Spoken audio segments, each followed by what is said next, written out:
today's video, I'm going to be sharing with you the 3 things that we would do differently if we were starting our online business again. Yeah, now there are more than 3 things, but we really took some time to think about it and thought, what are the 3 things that most people struggle with? Also, what we would do differently, because the business, we've changed, the business has changed, the vibe's changed. These are the 3 things that we'd do differently if we were starting again. Yeah, so the first thing is get clear on what you want the vibe to be for your business. Like, why have you started this business in the first place? If it is to have more freedom, then that is a really important thing that you need to look at when you are thinking about setting up the business, because your business model is going to be impacted by your decisions. And if you have set this business up to have more freedom, that is a very important thing to look at. Because if you've set the business up to work your butt off, which is not a bad thing, and it's to earn loads of money and serve loads of clients on your own, you're probably not going to have a great deal of freedom. So something that we've learned over the last couple of years and going through the fun times and the challenges and all that stuff, all those learnings, was what is the goal here? What are we actually aiming for? What are we actually working towards? What is it? What is it? Is it freedom? Is it money? Is it both? Is it something else? So we'd love to ask you, like, which is it? Do you want to set your business up for freedom, or do you want to set it up for money? Both are fantastic answers, but the only right answer is the one that you say. Yes. And then based on your answer, that is going to impact the next thing that we'll do differently. So very, very early on, like at the beginning of your business journey, and if you've already had a business for some time, this might be something that you actually need to start implementing right now. And that is having a high value offer. Now, what do we mean by that? What we mean is, we don't just mean sticking a stupid, crazy number to something that's very average. What we mean is to really identify what you want to help somebody with, what you want to help somebody or a business with in your area of expertise, and then create something that's going to have massive, massive impact and positive value for them, i.e. help them create or help them get a transformation or a result that they really, really want. So it's so important that you find something, you create something that people actually want and that's going to create transformation that people are willing to spend money on. Yeah, that's it. It is so simple. But really what you're doing is you want to be helping people to get results. Yes. Because the more results you can help your clients to get, the easier it's going to be for you to grow your business. And I think a lot of people, when they're first starting out, is they want to do the bare minimum, or they put together offers that are just, like Chris said, very average and very basic offers. And then people wonder why it's hard to sell them. And people wonder why no one's signing up to these things. And people wonder why clients come and go really, really quickly.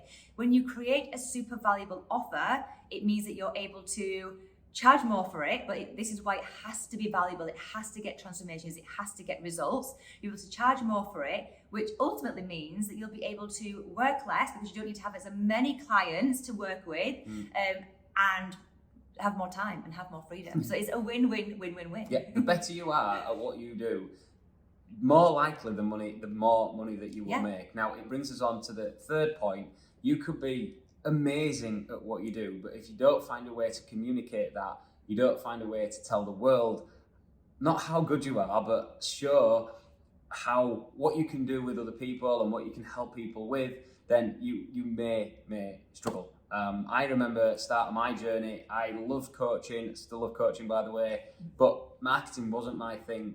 Marketing, I just couldn't connect with it. I couldn't connect with Facebook. I eventually got into it, eventually figured it out. It took me so long to really understand the dynamics and the reasons why. And then when I cracked it, I was like, that's what I've been missing out on and not focusing on my energy on, and focusing on other things and focusing on more certifications, things like that, which are all great things. Yeah.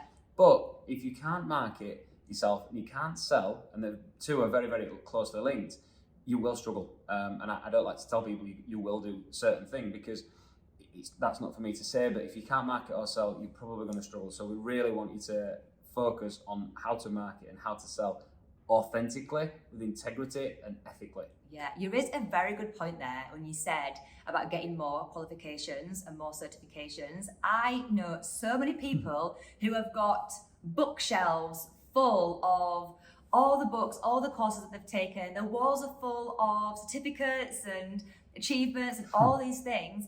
And they think that's going to be the way they're able to sign more clients. They think the better skilled I am, the more clients I'll get. And unfortunately, it doesn't work that way. You need to be able to communicate the value of what you do. Now, either learn this skill or outsource this to somebody that can help you. But I do believe it is very valuable for you to understand how you can talk about what it is that you do. Yep. Because when you hire somebody to work for you, let's say that you want to hire your own social media manager or your own social team to do the marketing for you, you need to be able to communicate to them what it is that you do and how you help people and the transformations that your clients get. Because social media managers are not mind readers, and sometimes they're going to need a bit of insight from you. So I would say that it's a very valuable skill for you to learn how to market and sell yourself. 100%. If it's not for you, because it's not for everybody. Some people just don't want to do it. Yeah. If that is you, then you need to get help in some way, shape or form. Yeah. It's so important. I would challenge you along there though, and just question nicely, why is it you don't want to sell? What's the reasoning behind it? I'd like you to consider that.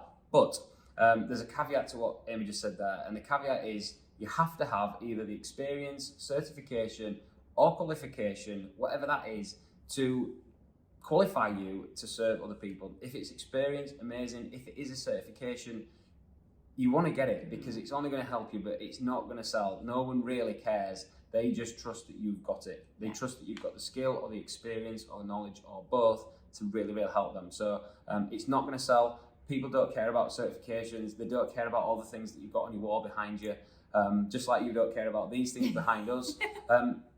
But what's really, really important is that you communicate the message authentically and with integrity. And that is the most important thing possible. Yeah.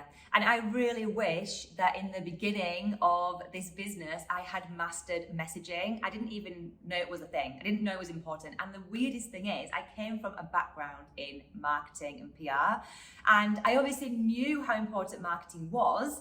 And it is so different when you are actually marketing yourself as a personal brand or a small business to what it is marketing somebody else's business.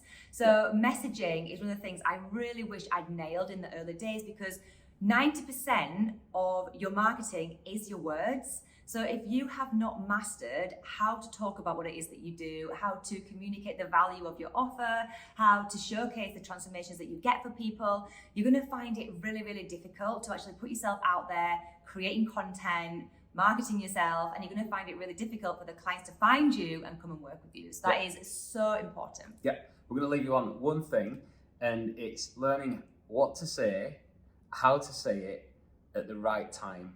If you learn what to say, how to say it at the right time, you will go very, very, very, very far. I can't guarantee that, it's not financial advice, but it's a good guarantee. So that's it for today. We've gone off, we've shared absolutely loads with you. We'd love to know what your thoughts are. If there's anything that you want us to share with you, please give us a like, subscribe, and a comment, and we'll see you on the next one. We'll see you soon. Bye. Bye.